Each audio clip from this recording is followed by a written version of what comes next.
ಯಾಕಂದರೆ V S ಉಗ್ರಪ್ಪನವರು ಆರೋಪ ಮಾಡ್ತಾ ಇದ್ದಾರೆ, ಇಲ್ಲಪ್ಪ ಇಲ್ಲ ಸಾಕಷ್ಟು ವರ್ಷಕ್ಕೆ 100 ಜನ ಆತ್ಮಹತ್ಯೆ ಯಾಕೆ ಮಾಡ್ಕೊಳ್ತಾರ ಅನ್ನುವಂಥ ಮಾತನ್ನು ಆವತ್ತಿನ ವರದಿಗಳು ಹೇಳ್ಕೊಳ್ತಾರೆ ಅವರು. 2017 ಜನರ ವರದಿಯಲ್ಲೇ ಎಲ್ಲ ನಡೆದ ಸತ್ಯದ, ಹತ್ಯೆಗಳಾಗಿ ಸತ್ಯದ, ಅತ್ಯಾಚಾರ ಆಗಿ ಸತ್ಯದ ಇಂಥ ಘಟನೆಗಳು ಈವನ್ ಆತ್ಮಹತ್ಯೆ ತಮ್ಮ ಮೇಲೆ ಮಾಡ್ಕೊಳ್ತಾ ಇರ್ತಾರೆ.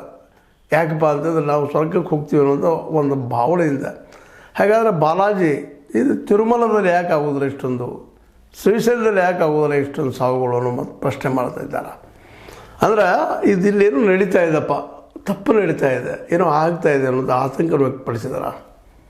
ಈ ಎಲ್ಲ ಹಿನ್ನೆಲೆಯಲ್ಲೇ ಇವತ್ತು ಕೊಂದವ್ರು ಯಾರು ಸರಳವಾಗಿ ಅವ್ರು ಹೇಳಿದಂಗೆ ನಾವು ಹೇಳ್ಬೋದೇನೋ, ಆದರೆ ಅದಕ್ಕೆ ಒಪ್ತಾ ಇಲ್ಲ ಅಲ್ಲಿಯ ಬಲಿಷ್ಠ ನಮ್ಮ ಧರ್ಮಸ್ಥಳದ ಪ್ರಚಾರಕರಲ್ರಿ ಮತ್ತವ್ರಲ್ರಿ, ಅವ್ರು ಅದಕ್ಕೆ ಆಸ್ಪದ ಕೊಡ್ತಾ ಇಲ್ಲ.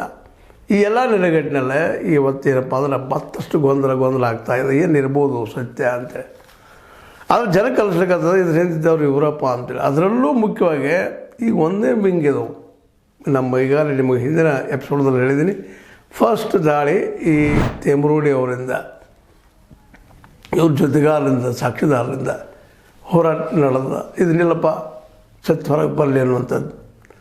ಈಗಿದ್ದ ನಂತರದಲ್ಲಿ ಉಳಿದವ್ರು ಮತ್ತಿದ್ದಾರೆ, ಸೋಮನಾಥ್ ಇದ್ದಾರೆ, ರಂಜನ್ ರಾವ್ ಅಂತಿದ್ದಾರೆ, ಇನ್ನೂ ಅನೇಕರು ನಾಗರಿಕ ವೇದಿಕೆ ಅದ, ಇವರು ಸಹಿತ ಹೋರಾಟಕ್ಕೆ ಬೆಳೆಸಿದ್ದಾರೆ.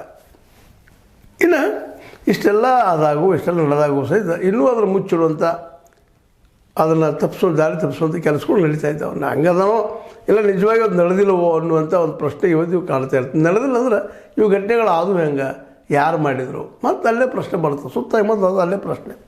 ಮತ್ತು ಸಹಜದ ರೀ, ಇವತ್ತು 13 ವರ್ಷಗಳಾದವು, ಇನ್ನೂ ಅದ್ರ ಒಂದು ಇದು ಸಿಗ್ತಾಯಿಲ್ಲ, ಕ್ಲೂ ಸಿಗ್ತಾಯಿಲ್ಲ. ಆರೋಪ ಮಾಡುವವರನ್ನು ಇವತ್ತು ಅಪರಾಧಿ ಮಾಡ್ತಾಯಿದೆ.